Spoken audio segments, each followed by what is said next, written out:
என்னை கைது செய்யலாம், ஆனால் ஸ்டாலினிடம் முடியாது. மோடிக்கு சவால் விட்ட அரவிந்த் கெஜ்ரிவால்.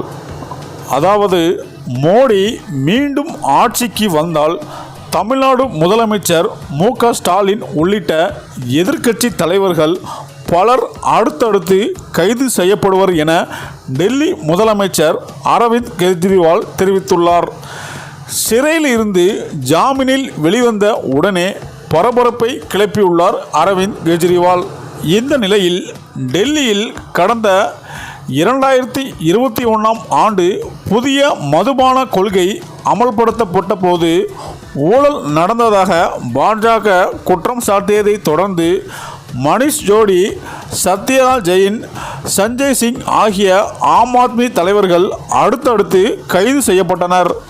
தொடர்ந்து வழக்கு தொடர்ந்த கடந்த மார்ச் 21ஆம் தேதி அமலாக்கத்துறையினால் டெல்லி முதலமைச்சர் அரவிந்த் கெஜ்ரிவால் கைது செய்யப்பட்டார். அதாவது இந்தியா சுதந்திரம் பெற்றதற்கு பின் ஒரு சிட்டிங் முதலமைச்சர் கைது செய்யப்பட்டது இதுவே முதல் முறையாம்.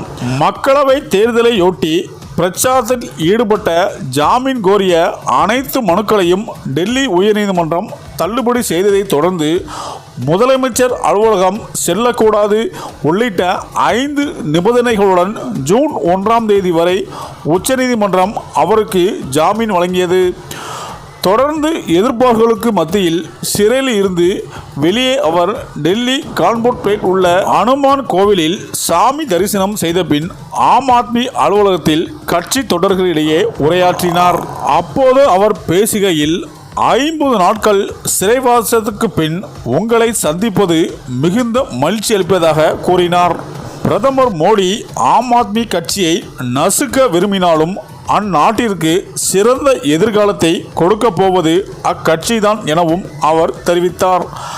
ஊழலுக்கு எதிராக போராடுவதாக கூறும் பிரதமரின் கட்சியில்தான் அனைத்து திருடர்களும் உள்ளதாகவும் ஊழல் என தன்னால் குற்றம் சாட்டப்பட்ட வரை பாஜகவில் இணைத்து கொண்டு முதலமைச்சர்கள் துணை முதலமைச்சராக ஆக்கி அவர்களை ஊழல் செய்யவே வைப்பதாகவும் அவர் குறிப்பிட்டார்.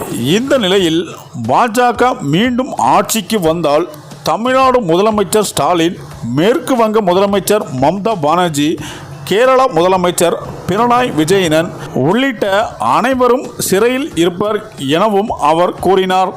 குறிப்பாக இந்த தேர்தலில் யோகி ஆதித்யநாத் வெற்றி பெற்றால் 2 மாதத்தில் உத்தரப்பிரதேச முதல்வரை மாற்றிவிடும் எனவும் கெஜ்ரிவால் கூறினார். தற்போது ஒரு சர்வாதிக்கு எதிராக போராடுவதாக கூறிய அவர், சர்வாதிகளுக்கு இருந்து நாட்டை காக்கவே 21 நாட்கள் உச்சநீதிமன்றம் தனக்கு அவகாசம் வழங்கியுள்ளதாகவும் கெஜ்ரிவால் குறிப்பிட்டார்.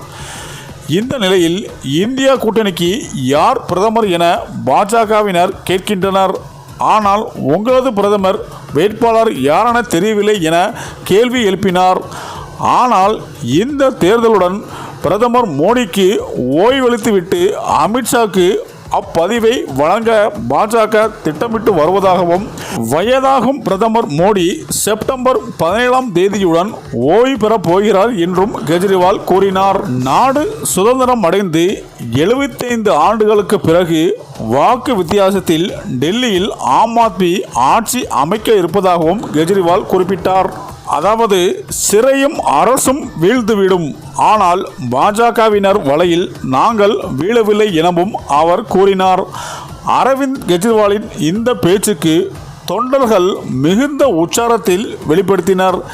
இந்த நிலையில் இன்று ஜூன் வரை அரவிந்த் கெஜ்ரிவால் மக்களவை தேர்தலுக்காக சூறாவளி பிரச்சாரத்தில் ஈடுபட உள்ளதாகவும் சொல்லப்படுகிறது. இந்த நிலையில்தான் அது மட்டும் அல்லாமல் அரவிந்த் கெஜ்ரிவால் கட்சியில் இருக்கும் முக்கிய பொறுப்பில் இருக்கும் தலைவர்களை கைது செய்யலாமே தவிர தமிழக முதலமைச்சர் ஸ்டாலினை கைது செய்வது என்பது அவ்வளவு எளிதான விஷயம் அல்ல. அப்படி கைது செய்யலாம் என்று மோடி நினைத்தாலே அவர் பெரிய இழப்பை ஏற்க நேரிடும் என்று ஆம் ஆத்மி கட்சியின் முக்கிய பொறுப்பில் இருக்கும் பேசி வருவதாகவும் தகவல்கள் வெளியாகிறது என அரசியல் வட்டாரங்கள் கூறி வருகின்றனர். சரி, இந்த வீடியோ பற்றிய உங்கள் கருத்துக்களை கமெண்ட்ல சொல்லுங்க. மேலும் வீடியோ பிடித்திருந்தால் லைக் பண்ணுங்க, ஷேர் பண்ணுங்க, மறக்காம நம்ம சேனலை சப்ஸ்கிரைப் பண்ணிக்கோங்க. நன்றி.